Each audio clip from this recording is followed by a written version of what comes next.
Peristiwa persetujuan Royan ini menjadi salah satu peristiwa bersejarah dalam kelangsungan Republik Indonesia yang terjadi setelah era kemerdekaan.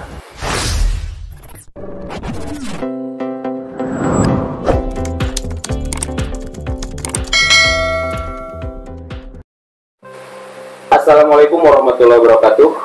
Jujur saya sering ikut larut ya bila membaca, memahami dan mencoba menganalisis berbagai peristiwa perjuangan yang dilakukan oleh para pendahulu kita. Baik perjuangan secara konfrontatif ataupun perjuangan secara diplomatik. Apapun cara yang mereka gunakan, berbagai elemen di seluruh bangsa ini bersatu menuju satu tujuan, yaitu berjuang untuk kemerdekaan dan kedaulatan bangsa Indonesia. Bahkan ketika kita sudah merdeka, mereka sekuat tenaga mempertahankan kemerdekaan tersebut dengan berbagai cara. Ketika kita dihadapkan pada sebuah cobaan pasca kemerdekaan, pasang surut perjuangan ikut terus menyertainya. Bahkan kita sempat di titik nadir di mana hampir Indonesianya begitu saja akibat tipu muslihat Belanda, khususnya pasca perjanjian Renville yang sudah kita bahas sebelumnya. Namun harapan itu masih ada ketika pemerintahan darurat Republik Indonesia menegaskan terhadap rakyat dan dunia internasional bahwa Republik ini masih ada dan berdiri tegak, masih eksis, ya. Dimana di lain pihak para laskar pun beserta tentara terus berjuang di medan laga dengan perang gerilyanya yang sangat patriotis dan sangat membanggakan. Negara sahabat pun ikut bersimpati dan terus membantu Indonesia mendorong Dewan Keamanan PBB untuk mentaati isi piagam yang disebut kemerdekaan adalah hak setiap bangsa tanpa ada diskriminasi dan diharamkannya campur tangan sebuah bangsa mencampuri bangsa lainnya. Maka pihak Belanda dan para sekutunya pun seakan menelan lidah sendiri, sehingga mau tidak mau mereka harus tunduk pada isi piagam PBB dan keputusan Dewan Keamanan PBB yang dibuat oleh mereka sendiri ya, oleh teman-temannya Amerika dan yang lainnya. Pada akhirnya setelah Belanda melanggar perjanjian Renville dan melakukan agresi militernya yang kedua, mereka harus tunduk pada sebuah kesepakatan damai dan menghentikan kontak senjata. Penyelesaian persengketaan pun dilanjutkan melalui jalur diplomasi, yaitu perjanjian Royan. Namun sebelum kita lanjutkan, bagi teman-teman yang baru nongol di channel ini, yuk ikuti channel yang selalu berusaha menyajikan konten-konten yang informatif, edukatif, dan inspiratif ini dengan cara klik subscribe-nya agar kami kedepannya lebih bersemangat dalam menyajikan konten-konten yang berkualitas. Oke, perjanjian Royan menurut saya adalah sebuah titik balik atau turning point dari perjuangan diplomasi bangsa Indonesia dengan pihak Belanda di masa perjuangan revolusi mempertahankan kemerdekaan bangsa kita tercinta. Adapun nama perjanjian ini sendiri diambil dari kedua pimpinan delegasi, yaitu Muhammad Rum dari Indonesia dan Herman van Rojen dari Belanda.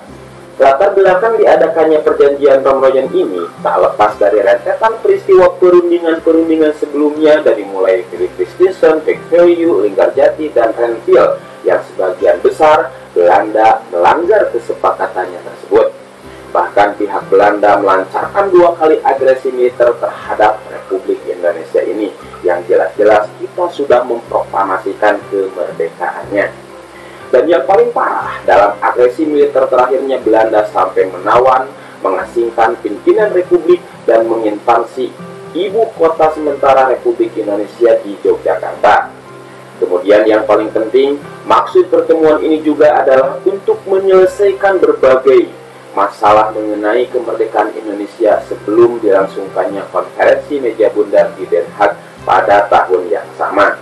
Perjanjian ini sangat alot ya, sehingga memerlukan kehadiran Muhammad Hatta dari pengasingannya di Bangka, juga Sri Sultan Hamengkubuwono IX dari Yogyakarta untuk mempertegas sikapnya terhadap pemerintahan Republik Indonesia di Yogyakarta.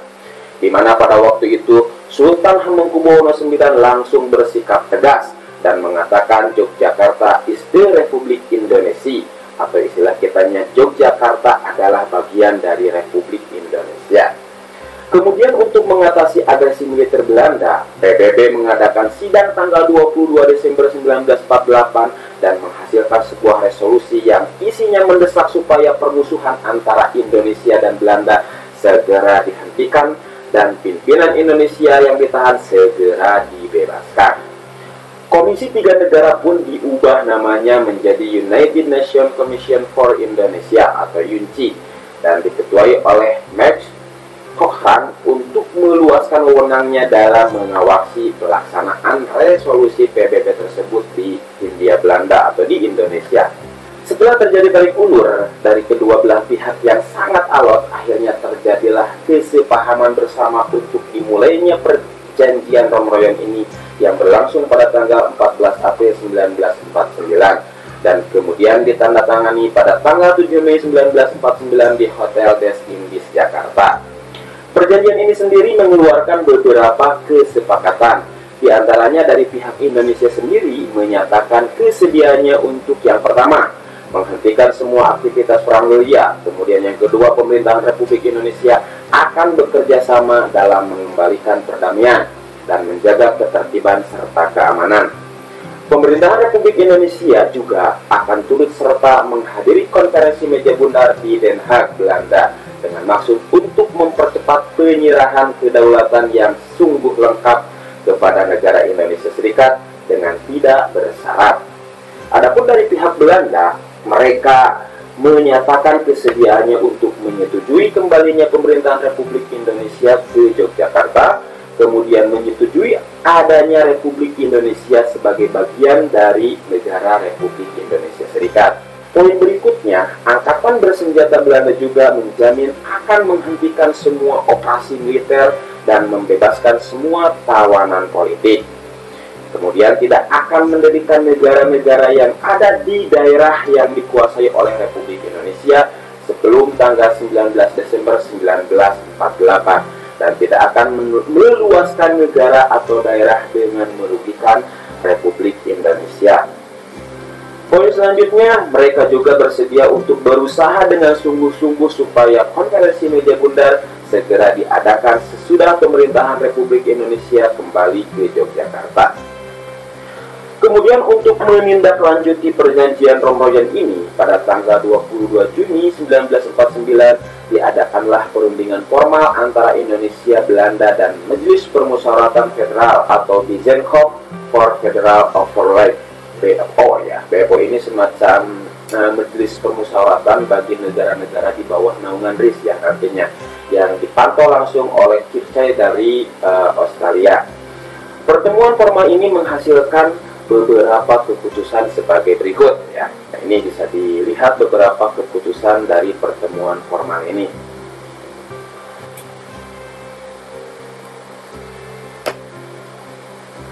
Fakta lain seputar kejadian ini diantaranya Jenderal Sudirman yang sakit dan berjuang lewat gerilya selama hampir 7 bulan baru bisa kembali ke Yogyakarta pada tanggal 10 Juli 1949. Dan setelah pemerintahan pulih, pada tanggal 13 Juli 1949 diadakan sidang Kabinet Republik Indonesia yang pertama.